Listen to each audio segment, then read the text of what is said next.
Ya, jumpa lagi di channel YouTube Anam Gusti Official, channel yang mengedukasi teman-teman semua, khususnya dalam hal hukum, budaya, sosial, dan lain sebagainya.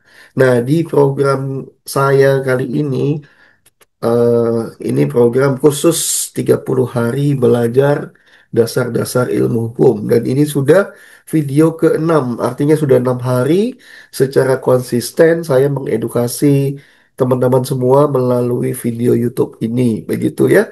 Jadi sudah hari ke-6, semakin hari kita mengupas hukum ini semakin dalam, lebih dalam lagi. Sehingga dengan menguasai semua dasar hukum, teman-teman bisa mampu menyelami materi hukum yang lebih kompleks lagi, begitu ya. Baik, ini hari Sabtu, tanggal 6 September ya.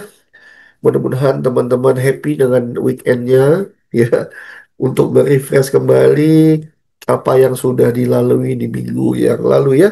Walaupun minggu yang lalu itu suasana Indonesia sedang chaos, para ASN juga diliburkan ya. Jadi ya mudah-mudahan ke depan situasi kita semakin baik-baik dan lebih baik lagi ya, begitu. Baik, di video kita kali ini saya akan membahas salah satu topik yang sangat menarik, judulnya subjek hukum. Saya akan membagikan slide supaya teman-teman bisa dengan mudah memahami apa yang saya sampaikan ya. Ya ada yang bertanya mengapa saya menggunakan kostum yang sama ya. Ya karena ini baju favorit saya gitu ya. Jadi eh, ya saya suka baju ini sama juga dengan background saya. Kenapa backgroundnya seperti backgroundnya Coach Justin di channel channel YouTube Coach Justin ya. Ya ya memang ini background juga yang saya suka ya, warnanya agak-agak gelap dan juga sangat tertib gitu ya. Ya, saya sangat suka intinya seperti itu. Oke, kembali ke topik. Di hari ke-6 kita akan membahas subjek hukum dari dasar-dasar ilmu hukum. Nah, teman-teman kan tahu ya kalau dalam bahasa Indonesia ada subjek, ada predikat, ada objek. Subjek itu artinya adalah pelaku ya, pelaku atau tokoh atau orang pertama yang disebutkan dalam suatu kalimat ya. Nah, subjek hukum tentu saja kita akan bahas apa sih itu subjek hukum. Nah, subjek hukum dalam hukum itu merupakan pihak yang dapat memiliki hak dan kewajiban di dalam hukum. Oke. Jadi subjek hukum itu merupakan pihak yang dapat memiliki atau mempunyai hak, mempunyai kewajiban dalam suatu hukum. Jadi seperti yang kita bahas di video-video sebelumnya ya, dalam suatu peraturan perundang-undangan, dalam suatu norma hukum, dalam sesuatu norma sosial itu ada tercantum hak dan kewajiban. Nah, hak dan kewajiban ini untuk siapa? Nah, hak dan kewajiban ini melekat pada subjek hukum. Oke. Jadi subjek hukum ini merupakan pihak yang bisa saja pihak ini berupa individu atau manusia yang dalam bahasa Belandanya disebut natuurlijk persoon, dan juga bisa juga subjek hukum ini berupa badan hukum atau rechtspersoon dalam bahasa Belandanya ya. Ya mudah-mudahan pengucapan saya benar ya. Karena saya bukan orang Belanda, saya orang Indonesia. Tentu saja takutnya saya salah mengucapkan begitu. Ya, jadi subjek hukum ini merupakan pihak yang memiliki hak dan kewajiban dalam hukum bisa berupa manusia maupun badan hukum. Begitu ya. Nah, subjek hukum ini bisa menjadi pusat perhatian hukum dalam mengatur suatu hubungan hukum.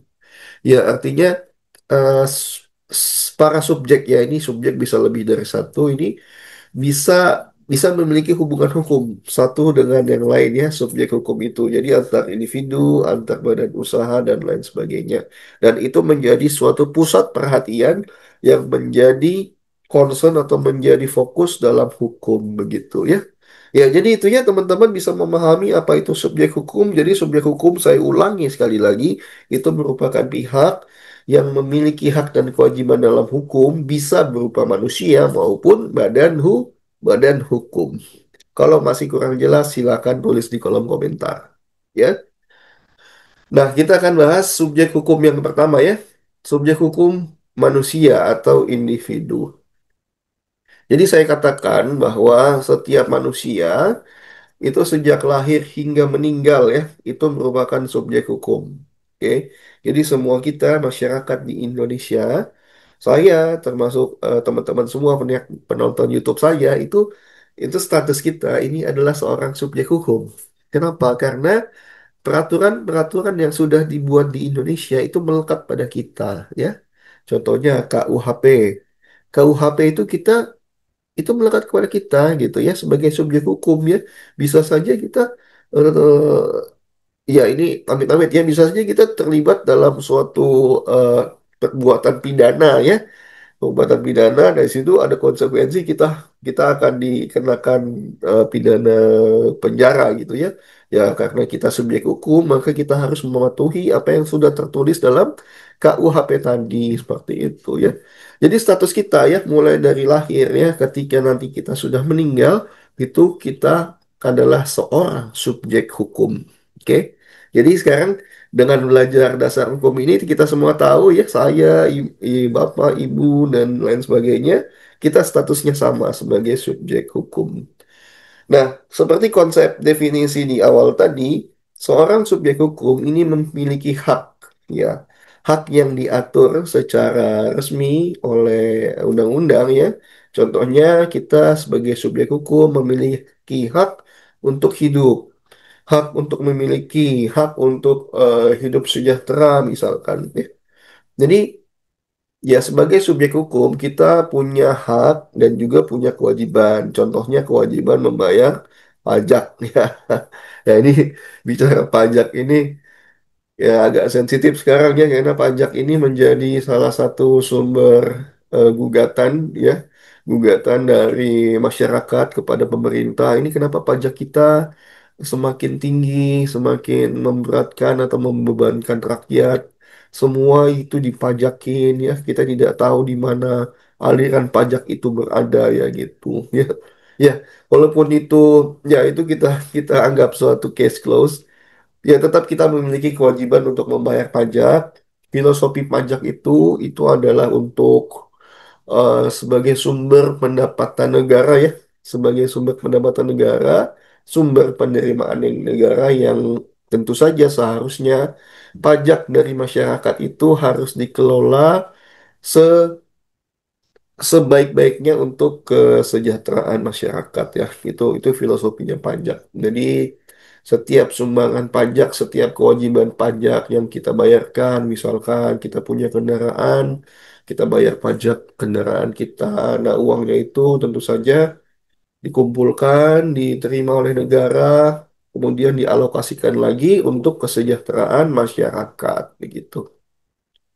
Ya, jadi itu ya subjek hukum ya. Jadi teman-teman tahu sejak kita lahir sampai kita meninggal kita merupakan subjek hukum dan kita memiliki hak dan kewajiban yang diatur oleh undang-undang begitu. Nah, ini ada contoh seorang warga negara harus taat hukum. Iya, betul.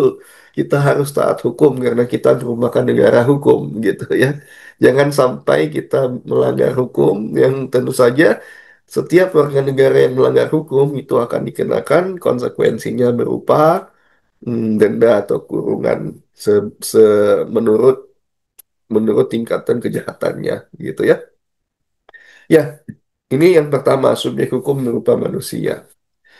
Kita bahas yang kedua, subjek hukum berupa badan hukum. Nah, ini kan ada dua tadi ya, ada manusia dan ada badan hukum. Sekarang kita membahas subjek hukum berupa badan hukum.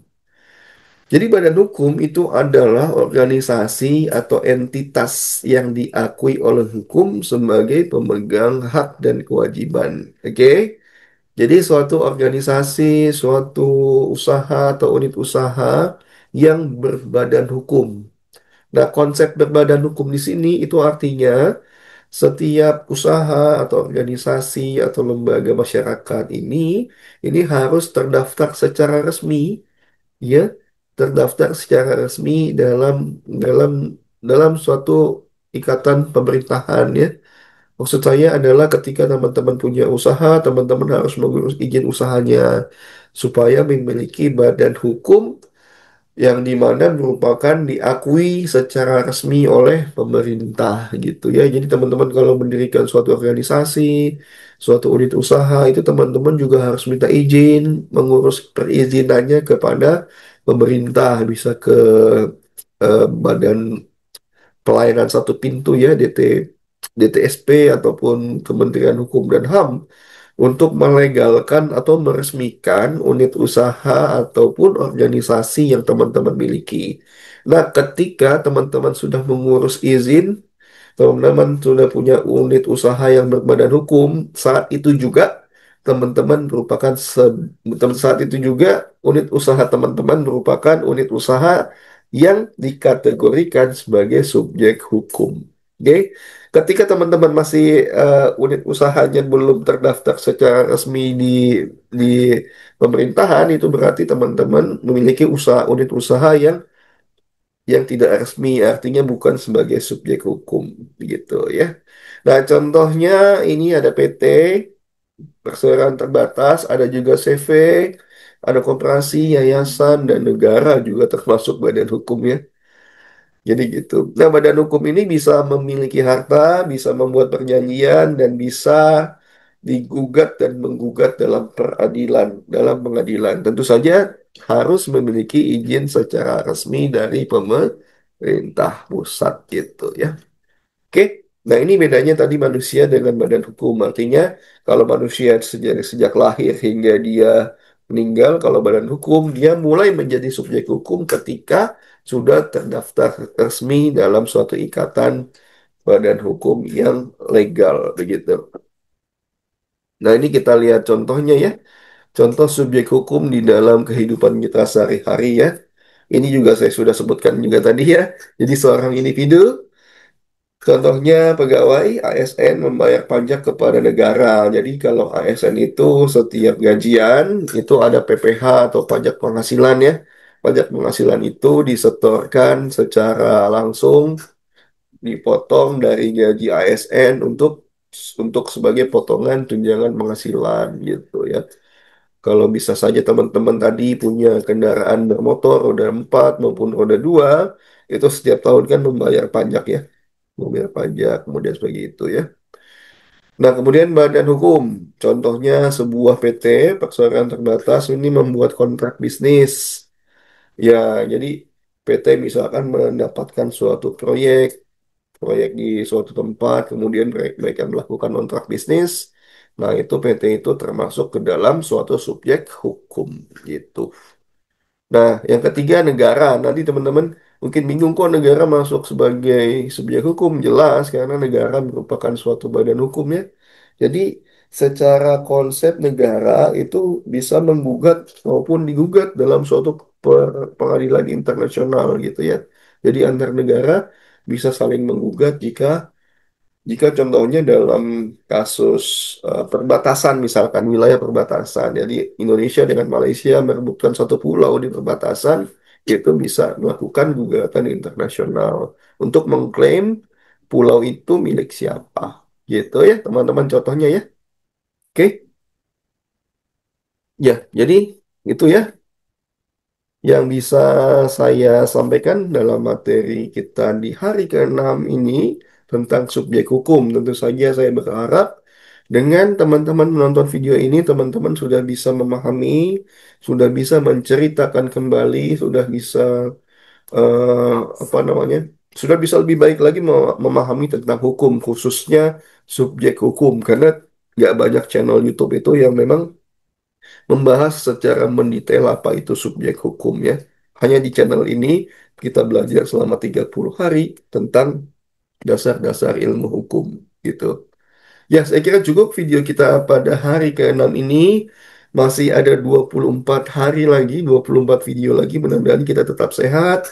Mudah-mudahan kita tetap diberikan niat yang konsisten untuk bisa menuntaskan misi kita 30 hari belajar dasar-dasar ilmu hukum. Tentu saja ini dengan dukungan juga dari teman-teman semua untuk men-like, men-subscribe, dan men-share video saya ini agar video saya atau channel saya bisa tetap mengedukasi teman-teman semua. Oke, baik. Terima kasih banyak atas atensi teman-teman semua. Salam sehat untuk kita semua. Sampai jumpa di video selanjutnya. Bye.